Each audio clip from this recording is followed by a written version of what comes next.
ProGun live stream. Today is Wednesday, October 15th, 2025. And as usual, we'll wait for a few people to join.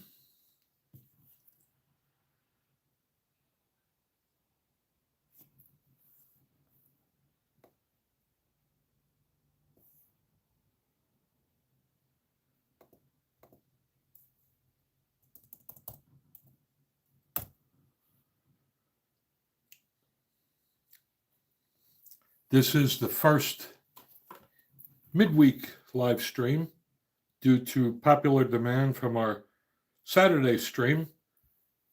We decided we would give it a try in midweek and see how that works.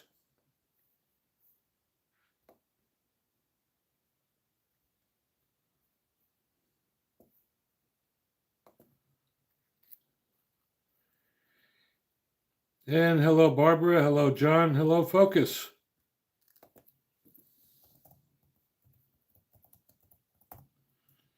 Glad to have you with us today. Last Saturday when we did our stream, a lot of people requested one midweek. We listened to you, and here we are. We will be having it every Wednesday, as well as the standard Saturday at 12 noon Eastern.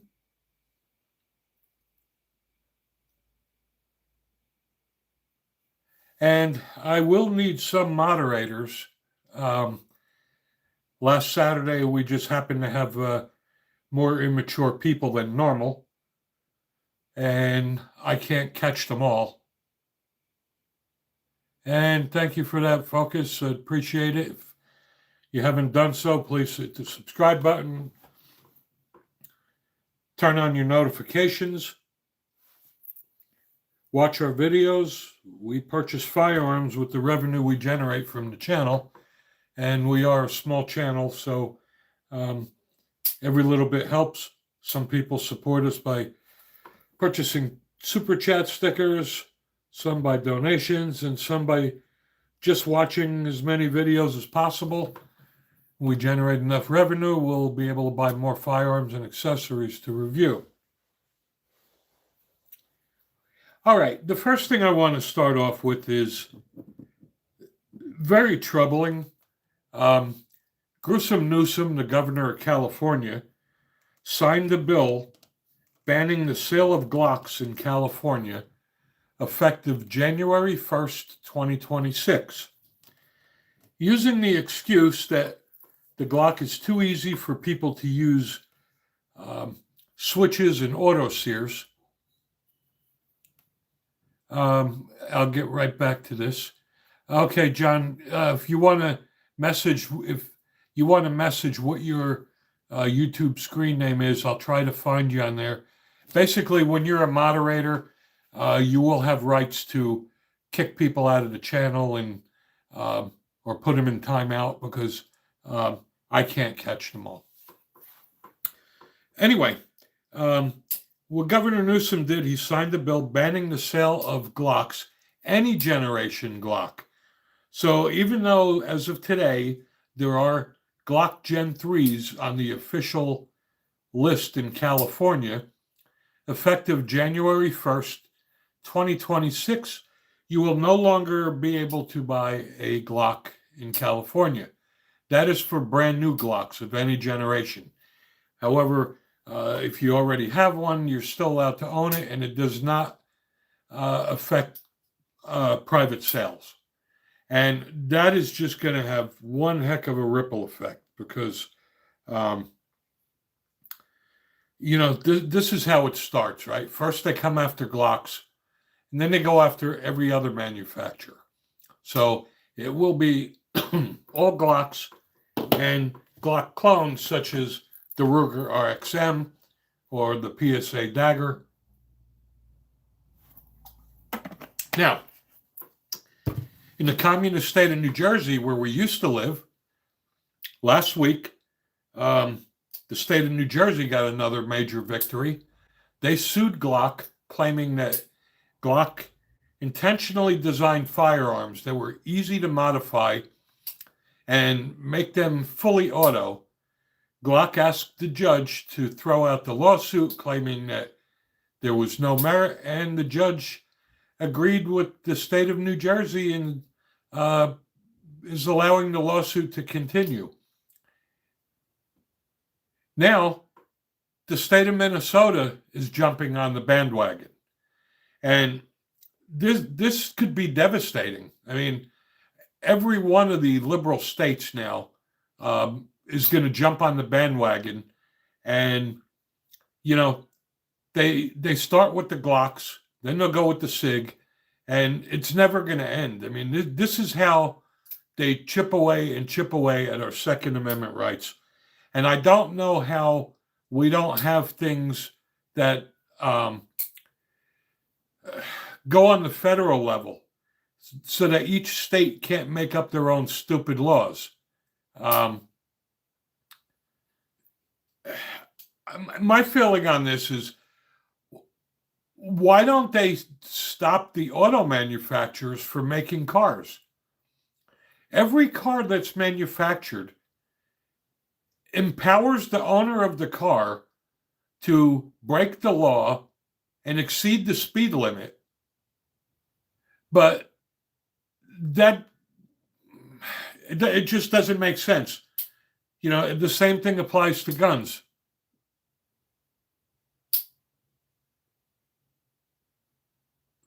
Yeah, and we're going to get some pros and cons. And no, Session Clips, I'm not all about the state rights.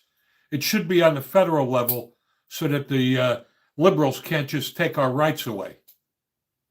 But anyway, my point is, if they're blaming Glock for what other people are going to do with their firearm, then they should ban the sale of automobiles. Every automobile out there is capable of exceeding the speed limit and allowing you to break the law, and they don't do anything about them. We're talking about guns here and Second Amendment rights there, Session Clips. We're not talking about abortion. And this is why we need moderators.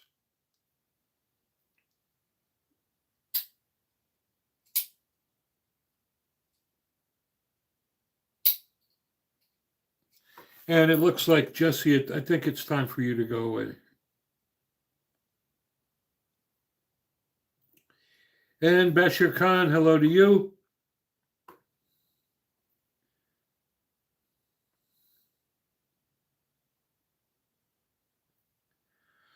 And, we're going to get different point of views, and that's fine. And even an argument is fine, too, as long as it's respectful.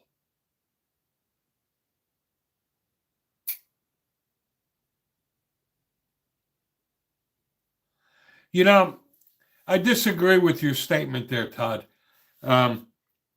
Everybody that says how easy it is to get a gun never lived in the state of New Jersey and tried to purchase a gun. I disagree completely with that.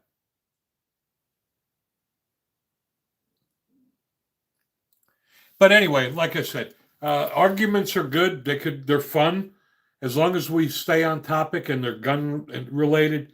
I don't have a problem with that as long as it's respectful. When it starts getting nasty, then it's time to kick you out.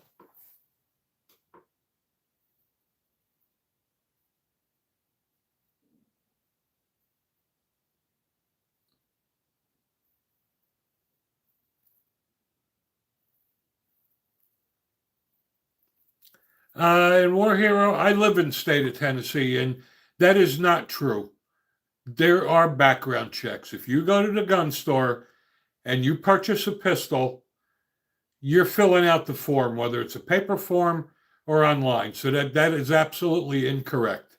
I know because we live here for 7 years now, purchased a lot of guns, and every time you buy a handgun, they do a background check. The only difference is it goes through the Tennessee TIC system instead of the NIC system. Gun shows are different, and the reason for that is gun shows are considered third-party sales. And in Tennessee, there's no background check for third-party sales. So,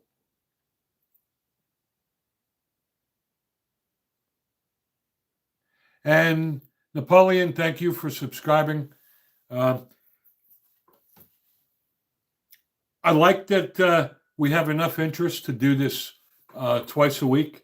I really love doing this, and uh, I love the connection with you guys. But 7 o'clock is a little too early for me. I barely get back in time from the gym, so if people don't mind, we'll move this to 8 o'clock on Wednesdays from now on.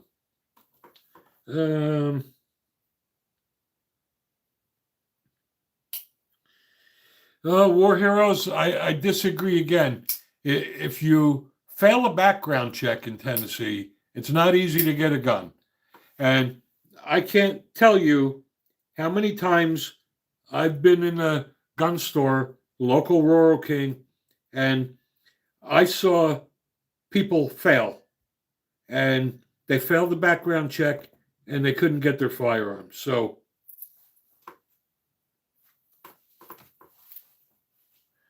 all right, John, 8 o'clock, as long as that's good with you. And I will add you as a moderator.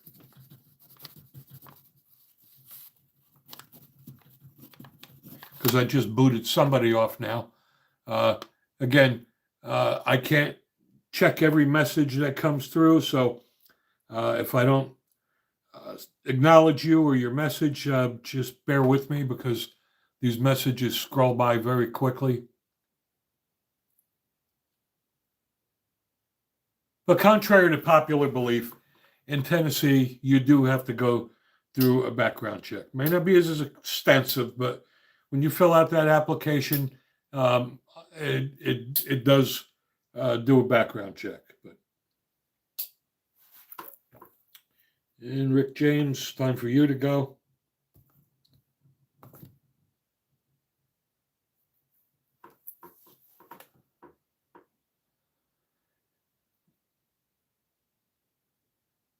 I don't know what you're talking about, Ted. Gun shows is a different story. Gun shows are classified as third-party sales, and in Tennessee, there is no paperwork or background check for third-party sales. So,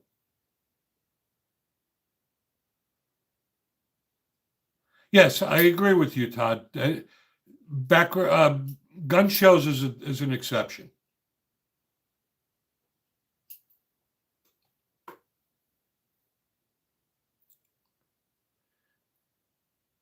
Now, up north, like in the state of New Jersey, and we have some people that join our chat from New Jersey, it's almost to the point where it's not worth the trouble. You have to really jump through hoops in New Jersey. It's a may issue, not must issue. They don't have to give you a permit to purchase your gun. And I'm not talking about carrying. I'm talking about purchasing a firearm in New Jersey. You need a pistol purchase permit. It's good for 90 days. In 90 days, if you don't find your gun, it expires. You got to apply all over again. And it could take 6 months to get that. And you're only allowed to get one permit in that 30-day time period. So, and then, because of the Braun case, New Jersey decided they didn't want to get sued, so they started issuing carry permits. And what they did was, the day they announced they were going to issue carry permits, the Attorney General and Governor Freestuff stayed up all night thinking of a list of places where you can and can't carry. So, for instance, you can't carry 1,000 feet from a school or a park. In New Jersey, it's almost impossible to be less than 1,000 feet from a school or a park. So you cross the street and now you become a criminal. And, you know, my understanding is you need like a couple $1 million liability insurance, and, you know, the cost of the permit is like $600. They just don't want you to have them. And I still have a lot of friends in New Jersey, and Um, Everyone I talked to didn't even bother applying because it's just not worth it. Anyway, for those of you who are new, thank you for joining. We do this every week. Today is the first day we've done it midweek. And we will do them every Wednesday at 8 o'clock p.m. Eastern. And we also do them every Saturday at 12 noon Eastern till 1 o'clock.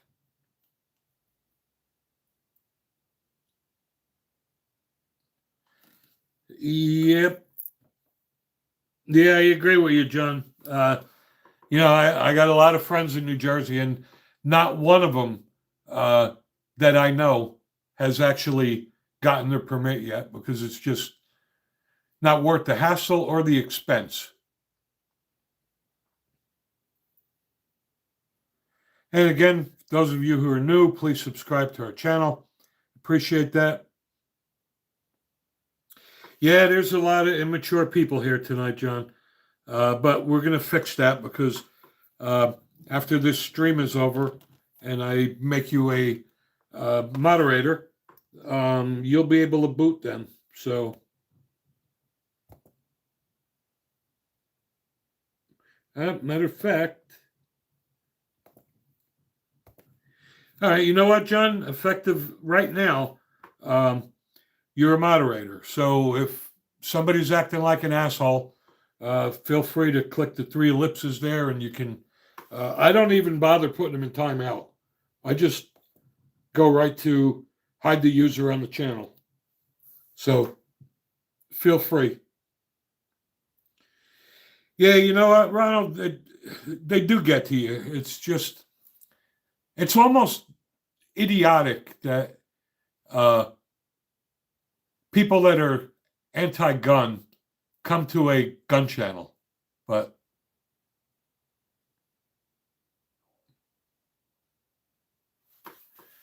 all right. Now, there was a ruling in Texas recently that said that the post office ban on carrying a firearm is unconstitutional. They also ruled the same thing in Pennsylvania. So in Pennsylvania and Texas, you are now able to carry a firearm at the post office. Now, I'm hoping that sets precedence and we can do that in post offices in at least the gun-friendly states.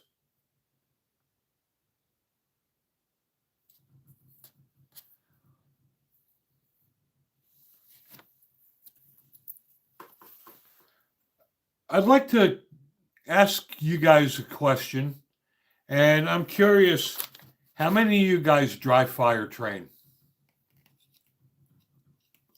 The reason I'm asking is because I just did a review on the dry fire mag from dryfiremag.com, and it is just awesome.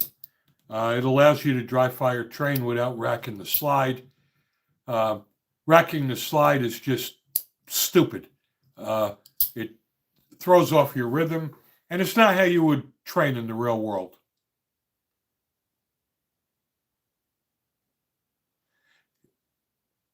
Yeah, good one, Terminator. And Mantis, I'm sure everyone's heard of Mantis X and Mantis Laser Academy. They have a incredible product coming out in November called the Mantis Titan X. And it was supposed to have been released in April, and they ran into some, I guess, copyright issues. But they got that resolved, and as soon as they notify me in November, I will release my videos because the videos are out on YouTube right now, but they're marked private until they give me the word. And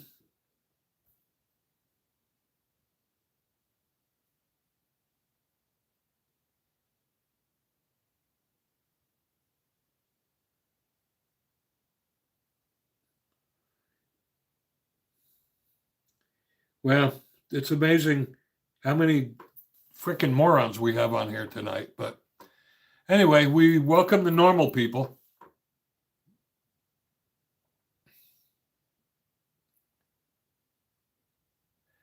Uh, TS 33. Yes, I've heard of the Lee Pro reloading press. Um, if, if I've been reloading for about 30 years, and in my opinion, the Lee reloading press is not the best out there. Their dies are great, but if you're looking for a single stage press, I'd highly recommend the RCBS Rock Chucker. If you're looking for a progressive press, I would seriously look at the Dillon Squeerdale B. Lee's just not my favorite press. I'd go with a Hornady. And Terminator, yes, I do use speed loaders. Actually, funny you should bring that up. I have a product that I have not reviewed yet, and it is a speed loader that stays flat, and you just pull it out of the holster and stick it into the cylinder, and it saves you a lot of time. And don't forget there, John, you're fully empowered to start booting people. I do not have a problem with that.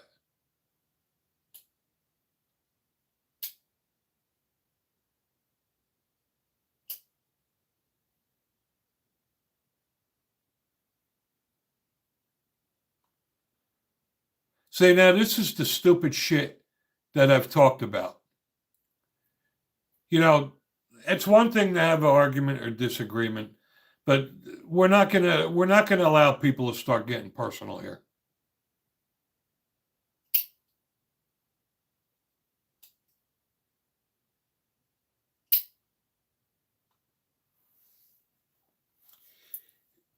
Yep, guess what? Grumpy's going away too.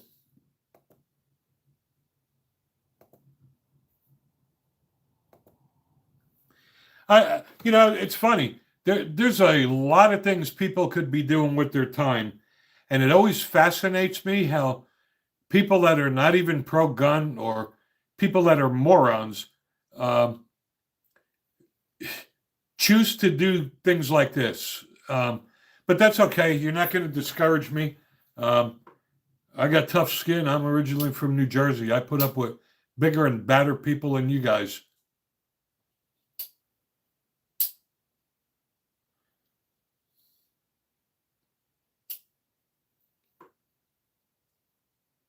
And speaking of reloading, I just got done. Well, I prepped the brass, decapped them. I got to prime them now, and I'll be ready to load another 1,000 rounds of 10 millimeter.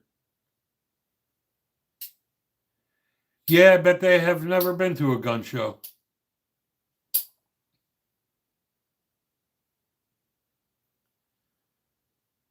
Yeah, I'm glad I lost that Jersey accent because honestly, I never look back.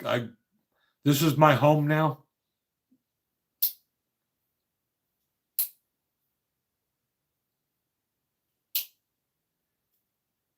I recently, for those of you who reload, I was sent a email from Joel Hodgkin, and I was not aware that Hodgkin bought RCBS.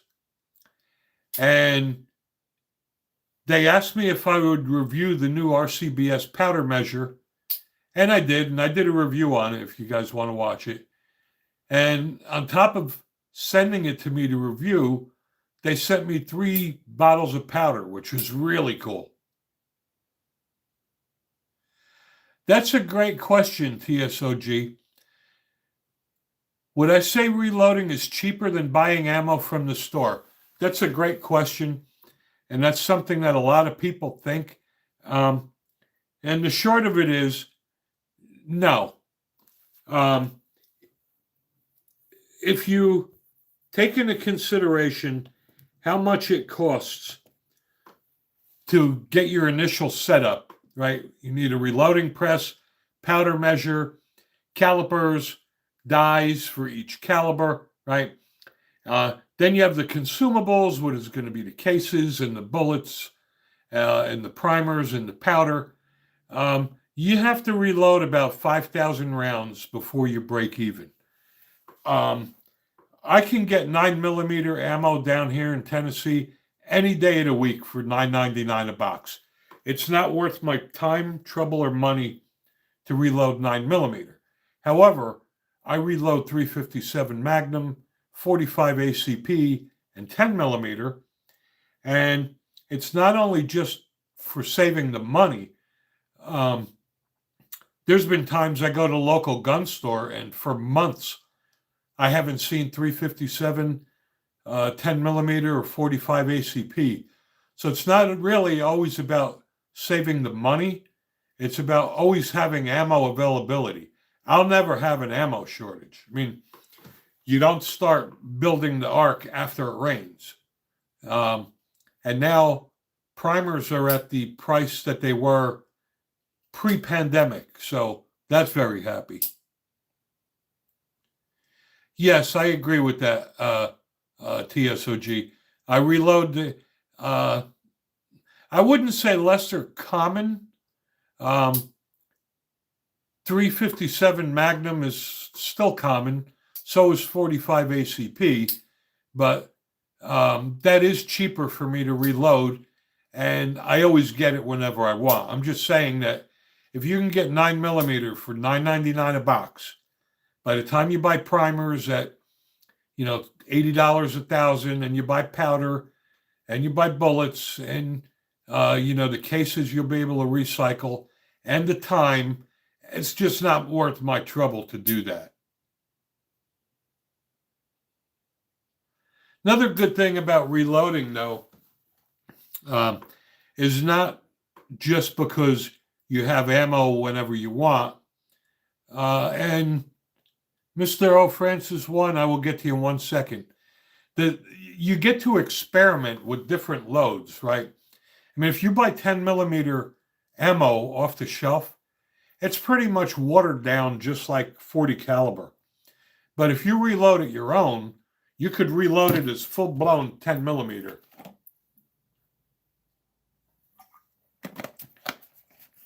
Mr. O. Francis 1, I think CCW should be nationwide. Do I think it will ever happen? Absolutely not. Why? Because the liberal states are going to do whatever they want. Just like Gruesome Newsom signing into law that you can't buy guns and you can't buy Glocks in California. The liberal states are never going to go for it. Should be, right? I mean, driving is supposed to be a privilege, not a right. But yet you get a driver's license and you could drive from Maine to California with that same driver license.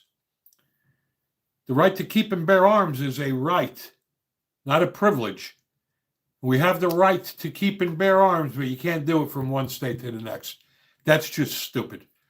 You should be able to use the carry permit from your state and carry in any other state. Yes, John, I have tried buffalo bore ammo. That is some serious stuff. You get like the 230 grain buffalo bore, man, you could take out an elk with that.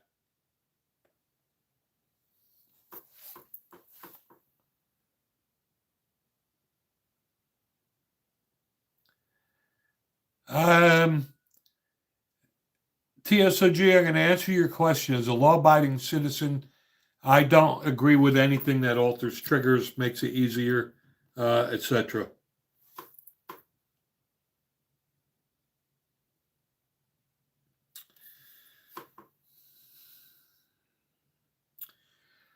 I disagree about the lifetime amount of cases there hide behind. I've been reloading for 30 years, and on 10mm, 45 ACP, and 357 Magnum, I get maybe 10 to 12 reloads before the cases stop splitting. Yes, John, in 10 millimeter. 10 millimeter is one of my favorite cartridges. And that's why I just am in the process of reloading 1,000 more 10 millimeter cartridges because uh, you can't get full blown 10 millimeter when they call it 10 millimeter in the store, but it's 180 grain and it's really watered down to be like a 40 caliber. And that's why the people that shoot 40 caliber think it's like a 10 millimeter. Yes, quality brass is important, and I usually buy all my brass from Starline, which is very good quality brass, but it does not last forever. Um, I have not, John, I have not run into any pressure problems with the higher loads, but um, I don't go that much over, whatever the book is. I may go a grain or two over. I don't go too crazy.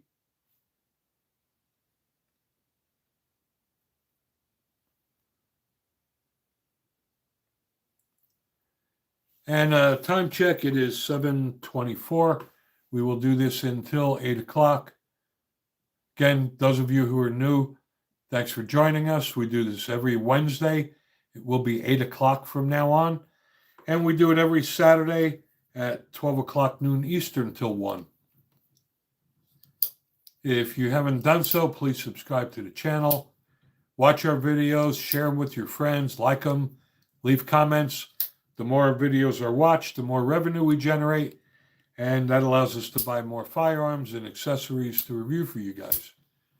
Small channel. I can't afford to go out and buy a new gun every week just to review.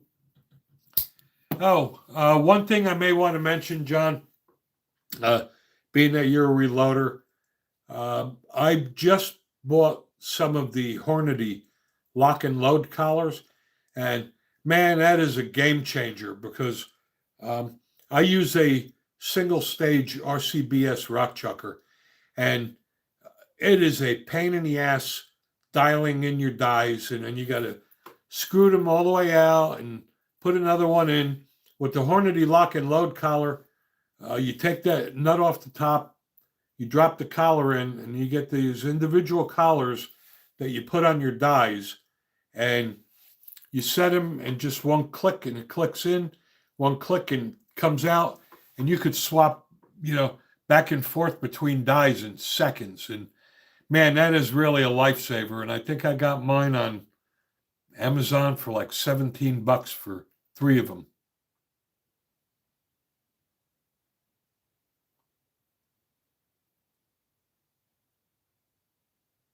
Yeah, Starline is great. There's some other brass out there. I bought some Hornady brass, which I find to be overpriced, and I think for the money, Starline is great. Uh, I don't know about you guys, but even when I buy brand new Starline brass, I still use the resizer die just so that it's consistent with all the other cases.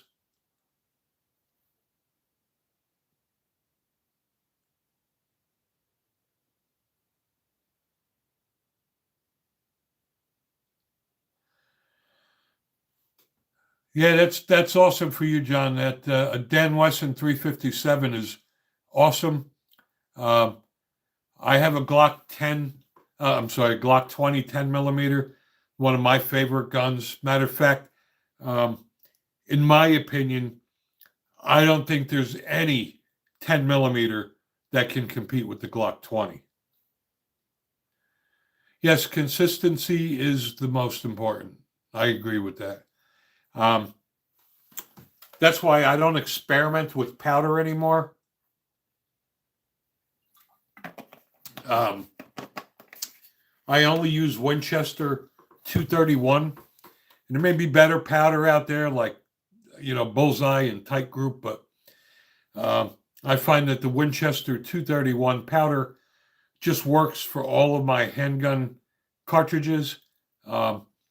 And like you said, to be consistent, I just load everything up with the Win 231. I don't like storing 10 different kinds of powders. on the shelf. That's just me. Some people like to experiment. Um, I just like keeping it simple.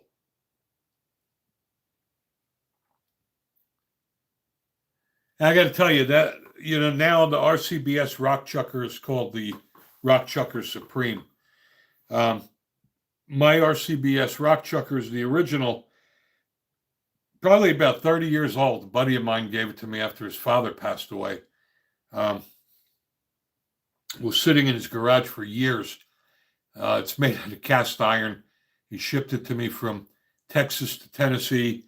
And I got to tell you, that thing still runs. Those rock chuckers are built like a tank, and the RCBS products are, lifetime warranty. The thing is 30 something years old, still has a lifetime warranty, still running strong. I still trust it. Um, if you don't mind the single stage press, um, I find it makes it better for quality control. Um, you can still get the RCBS Rock Chucker Supreme. I've seen them at Bass Pro for under $250, so that's a pretty good deal. And John, I want to thank you for helping me moderate tonight. I'm going to be leaning on you, and hopefully we'll get some others because I just can't catch them all between trying to look at them on my laptop and my phone screen so I could see who joined and who posted comments. Sometimes they just blow right by me. So again, thank you, John. I appreciate that. Yes, it will get better. You know, the more idiots we weed out, especially when you block them, because it'll block them by their IP address. So when you ban them, they won't be able to connect from the same IP address. So, but this was pretty good for the first time during midweek, and you guys want it. I'm still willing to do it. Everybody can't make Saturday. Um, maybe the only day of the week that people have because they have errands to run. So I think a day during the week is a great thing.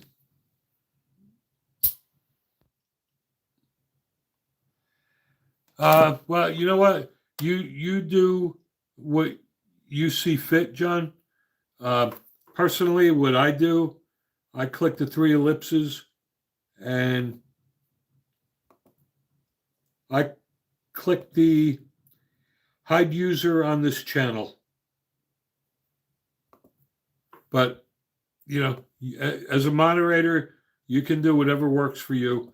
I don't care what you do, as long as we boot them. And again, I appreciate it.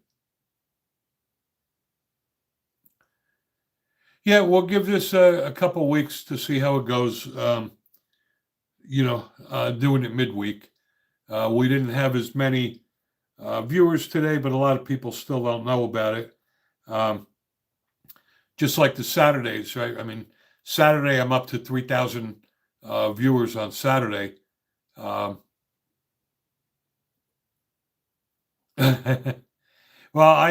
I know about moderating, John. I am an IT guy by trade, so I do a lot of moderating.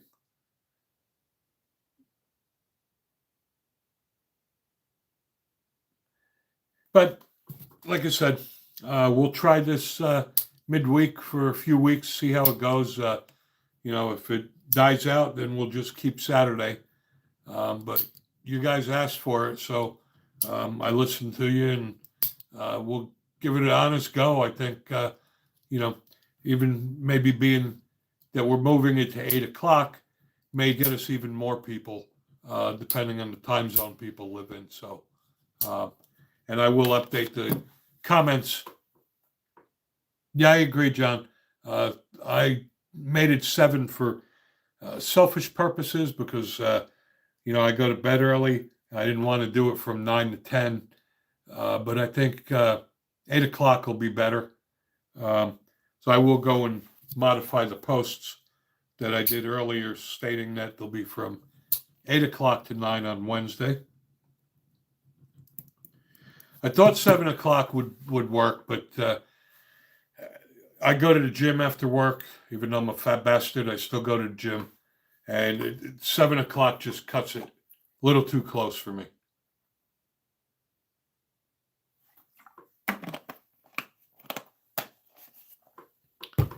And again, we do this stream for you guys, so and we love sharing information with each other, asking questions, telling each other about our experiences, whether they're positive or negative. So if you have a question, don't be shy, don't be afraid to ask. We are weeding out the immature people, so nobody here is going to flame you. Nobody knows everything. I've been involved with firearms for over 40 years. I didn't wake up with the knowledge I have overnight. I learned from my father and a lot of friends of mine, my instructors. So, none of us acquired the knowledge we have overnight. So it's better to ask than not to ask.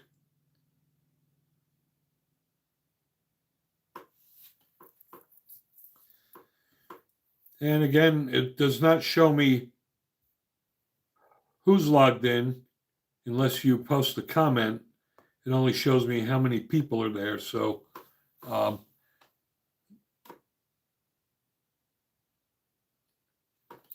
that's a good question, Ted. I'm not a big fan of the 380, to be honest with you.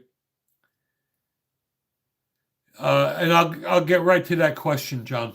But the Hellcat 380, I love my Hellcat Pro. It's an awesome gun. And I think they really are going to hit it big by coming out with a 380 because it's a fantastic gun. And, I would have loved to see that in like 40 caliber or 45. But there's a lot of people that still like carrying a 380. I'm just not a fan of it. I personally wouldn't carry anything less than a 9mm for defense. John, to answer your question, I do wear prescription glasses. And when I shoot, I tend to use red dots a lot more now. Actually, I use green dots because I have astigmatism and green dots work much better. And I find it a lot easier using the dot with my glasses because if I'm using the dot, I can keep both eyes open and it looks like I'm looking way down range. If I have my glasses on, I have to look down at my sights because I'm not going to go with bifocals. So that's what I do when I shoot. If I'm using irons, I just look over the top of my glasses. But the dot solves that problem for me altogether. Was never a big fan of red dots. I learned to shoot iron, and all the years I grew up shooting, there was no such thing.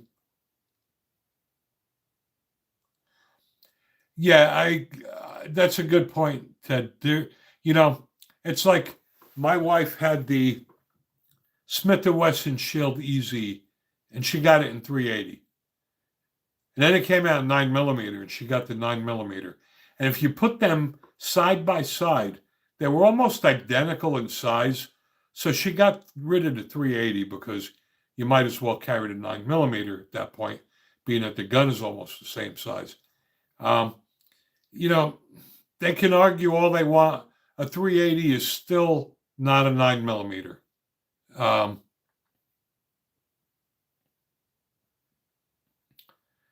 The iron sights, honestly, depending on the gun, I would highly recommend the Wilson Combat. I use their iron sights on my revolvers. I have them on my Colt Python. I like them a lot. Yes, 9 is cheaper and definitely more powerful. I always get a kick out of the people that say, well, a 380 is a 9 millimeter short. No. The only thing 380 has in common with 9 millimeter is the diameter of 380 thousandths. That's the same as a 38 special. It's the same diameter, but the cartridge is shorter.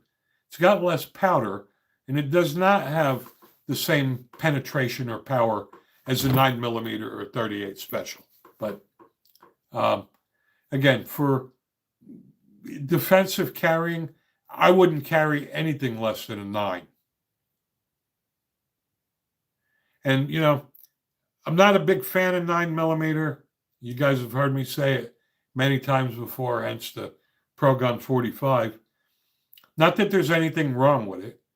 When I was a kid, my daddy taught me to shoot. I learned how to shoot on a 45 and a 357 Magnum. So I really never had an interest in a 9.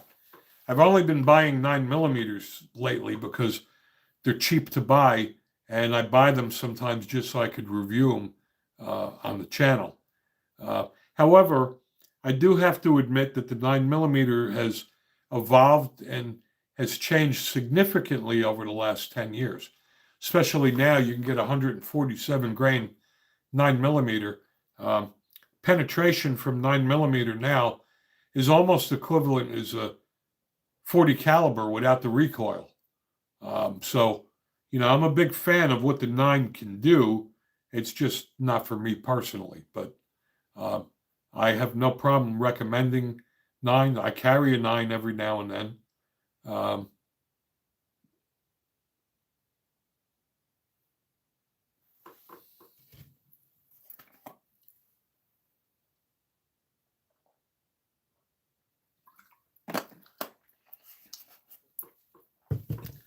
And it's a shame, like I said, when January 1st, 2026 comes out, and you can't buy any more Glocks or Glock clones in California, that's going to really hurt because it's not only hurting Glock sales. I'll get right to you, John. It's also going to hurt the sales for Ruger, Palmetto State, aftermarket parts and accessories. I mean, this is going to be bad. What I recommend, John, for ammo is my favorite is ammoseek.com. It's a search engine for ammo. Also Target Sports and laxammo.com. You can also go to grabagun.com. They have good deals on ammo, but AmmoSeek lets you get specific about, whether you want brass or steel cases, the quantity, etc., and then it gives you the best prices. So if I had to pick one, AmmoSeek would be my go-to. Target Sports isn't bad if you're a member. You get free shipping and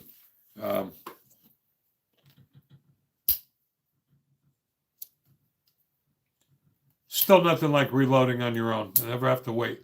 The only ammo that I buy is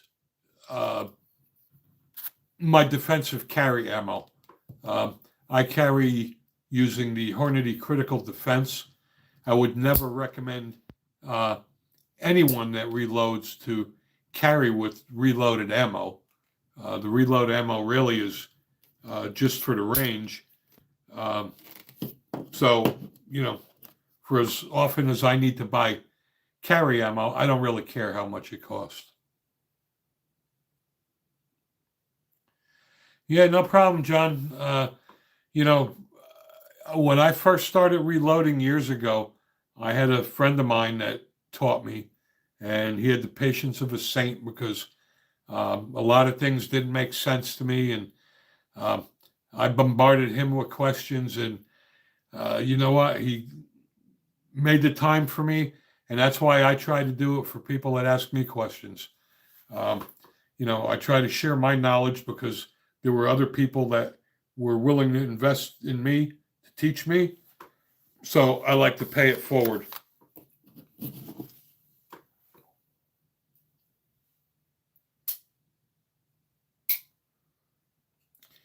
And the time check, it is 7:42.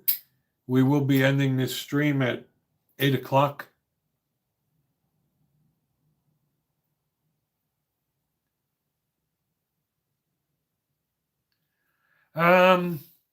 I don't think there is a law on how much powder you can keep in New Jersey, John. I really don't. As far as consumables go, the problem you're going to have in New Jersey is getting the primers, right? They're not going to ship them to you in New Jersey. They're probably not even going to ship you powder. So you're probably going to have to like go to the local gun store and pay whatever it is.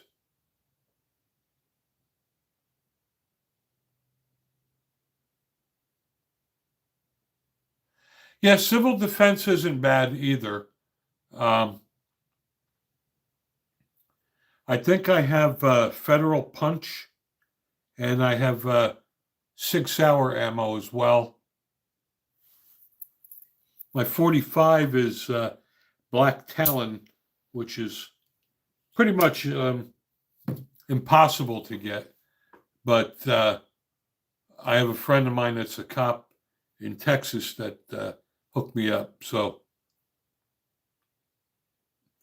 and I just bought some Hornady Critical Defense 357 Magnum. Like I said, I don't have any safe queens. Even my $1,500 Colt Python, I carry. My Smith & Wesson 686, I carry. That's why all of my 357 Magnums have a 3-inch barrel. Doesn't matter to me how much my gun costs. I do carry every firearm I own at one time or another. SIG ammo and the Federal Punch are good. I got a good deal at the local Smoky Mountain Guns and Ammo down here. I think I got a box of the SIG ammo for $18 for 20 rounds. I've seen that, and the critical defense go as high as almost 30, 35. But fortunately, you don't really go through a lot of that. When I go to the range and I shoot my reloaded ammo, I maybe shoot 5 rounds of my carry ammo, only because you should still shoot some of it when you go to the range so that you know how the gun is going to react with it.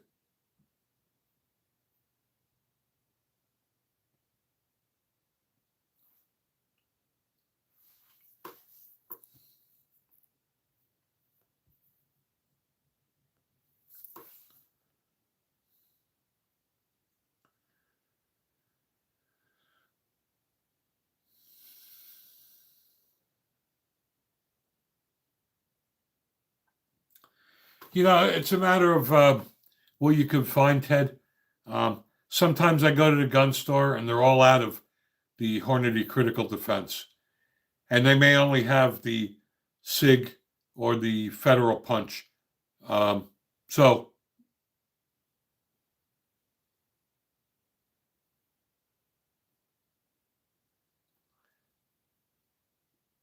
and welcome, John. I know you joined us late here. We are ending at 8 o'clock.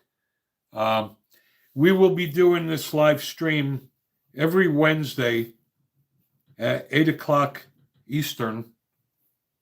We also have every Saturday at 12 noon to 1 o'clock Eastern. John, my favorite movie that involves guns and shooting, it's just classic. I just like Dirty Harry with his Model 29 44 Magnum. I guess that would be my favorite. I haven't bought one yet. One of these days, I am going to get a lever action rifle. I always wanted one. And that's because as a kid, I used to watch The Rifleman, and Chuck Connors was awesome with that. And I've always wanted one ever since then. It's just that I have a hard time when it comes to guns. I have a hard time keeping the money stored away because every time I go in a gun store, I got to buy something. Then I get home and I'm like, ah, crap, I should have saved more money and I could have got my lever action by now. But um, I have a serious addiction with that. I have to try to avoid going to the gun stores because I will leave with something. Yeah, the Rifleman is still on. It's an awesome show. I used to love the way he used to handle that thing with one hand, man. That was awesome. And I am going to get it in 357 Magnum because I probably got about 50,000 rounds of that on my workbench.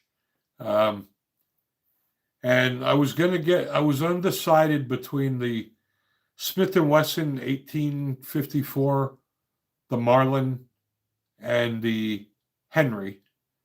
I think the Smith is way overpriced. I picked up the Henry at Bud's, and the Henry is just very, very heavy. So I'm probably going to go with the Marlin.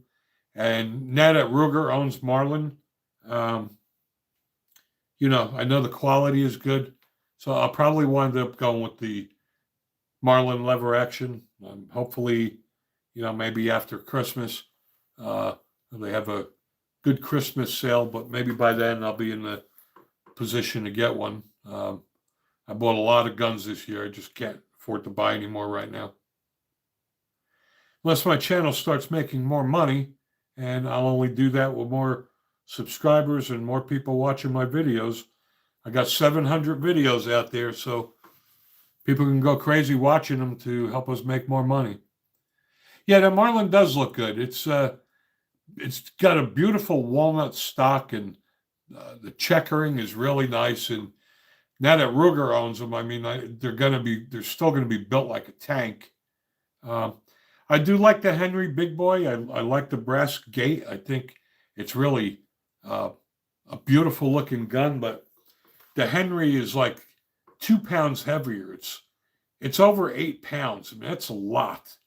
The Marlin is about 6 pounds, and 6 pounds is one thing. Almost 9. That's just, that's heavy if you're going to spend a lot of time shooting it.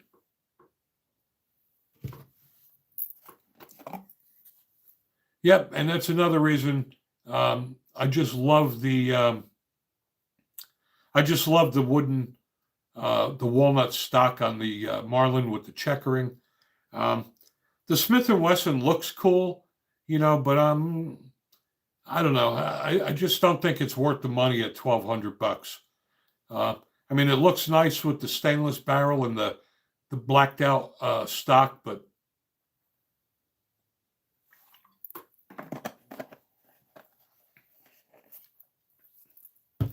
yeah, that would be a good choice, Ted.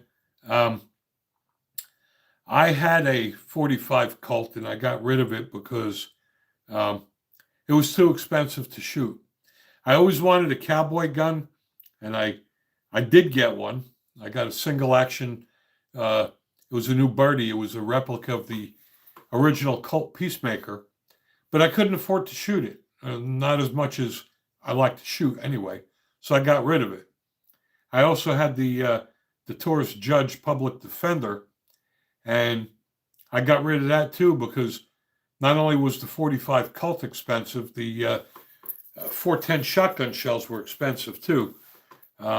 So, when I buy a gun now, I make sure it's a gun I can afford to shoot.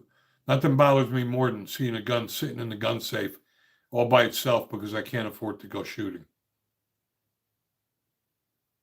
Now, granted, I could reload for it, but, then you got to buy the reloading dies, you got to buy new brass, and,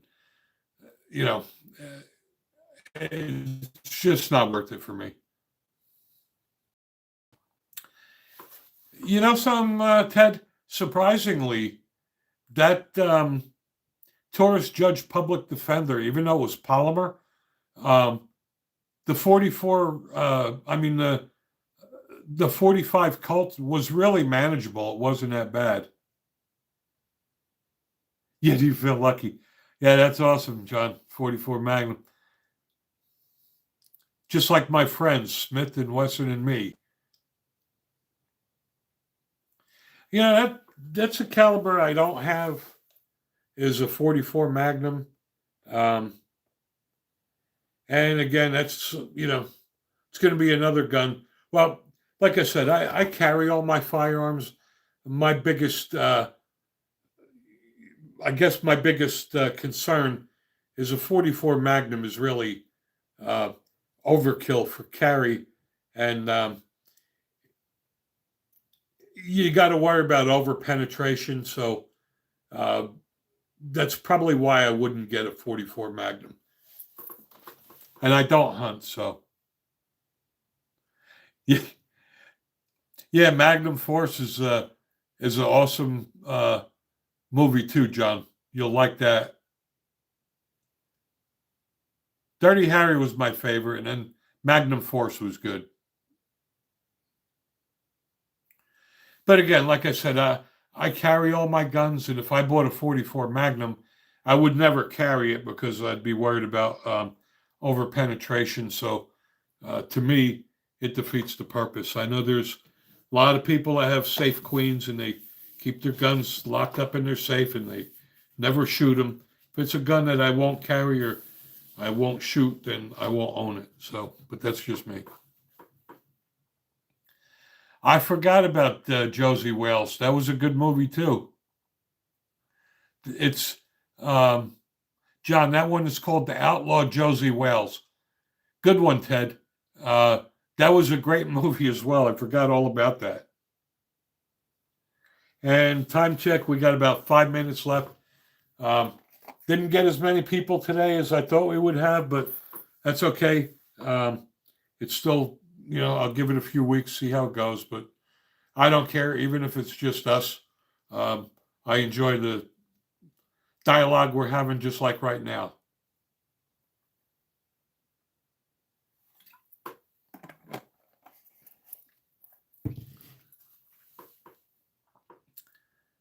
I know there's so many of the Clint Eastwood movies, but for some reason, Dirty Harry, Magnum Force, and Josie Wales are always the three that uh, popped in my mind.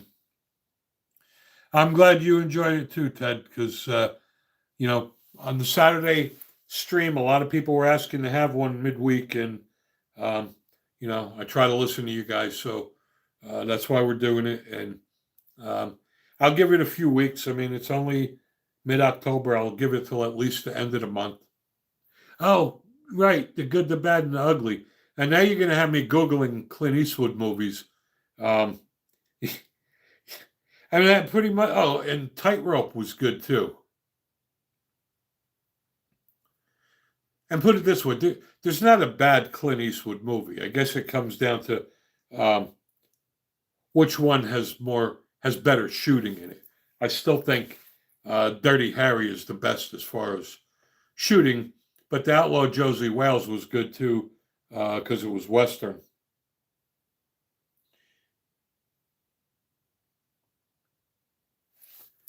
Yeah, Tightrope. I'm going to actually Google it right now.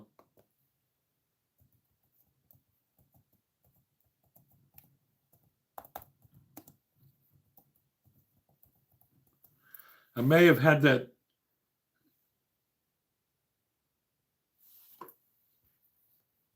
You see, the problem is he has so many good movies, but they're not really all gun movies.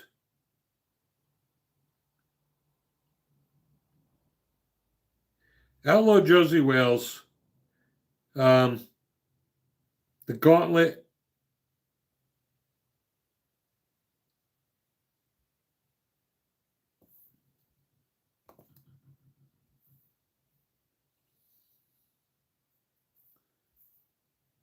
Let's see.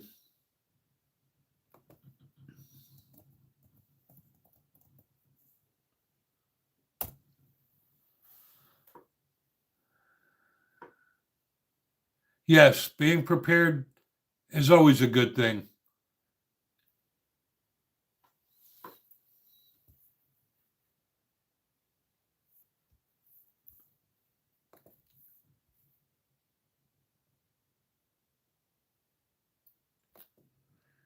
That's why if you can carry in your state, you should be carrying. Everybody should be carrying 7 days a week, 365, whether you're home or not. And Linda Mays, hello to you. I'm sorry you joined us late today. Um, this stream does end at 8 o'clock, but we will be doing it every Wednesday, 8 o'clock p.m. Eastern, as well as our normal Saturday, 12 o'clock noon till 1 o'clock. Yep, I agree, Ted. That's all you need. You need food, water, and ammo. And Linda, if you haven't subscribed to our channel, please do so. Watch as many videos as you can. That's how we generate our revenue.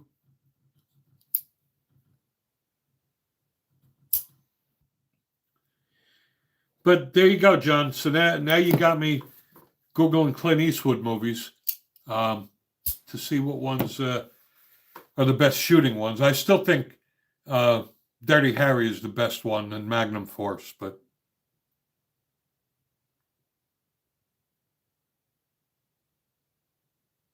and again, I'm sorry, Linda, that you joined us late. We're going to end this in a minute or so. If you have anything you want to ask, I'll let you go right now and do that before we end.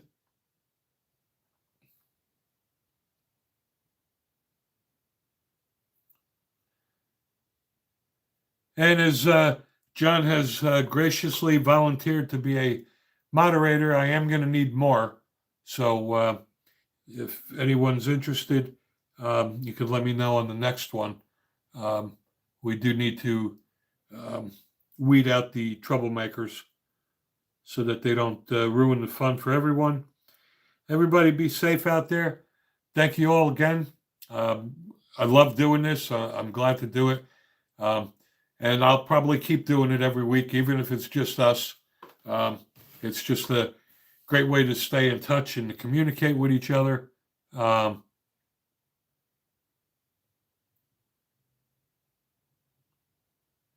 You know what, Ted? I'm going to add you too. Thanks for volunteering. Matter of fact, I will add you right now.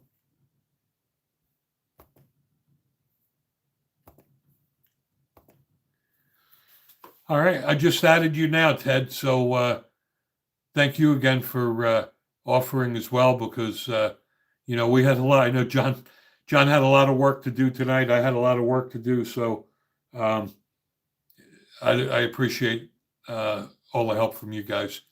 I know you guys want to help make this successful. Again, our channel has grown exponentially this year because of you guys. In January, we had 1,000 subscribers. We'll probably break 7,000 in another week and close to 10,000 by the end of the year. That's a major accomplishment. I couldn't have done it without all of you guys. So thank you all so much. Have a blessed evening, guys. For those who can make it on Saturday, we'll catch you Saturday. If not, next Wednesday.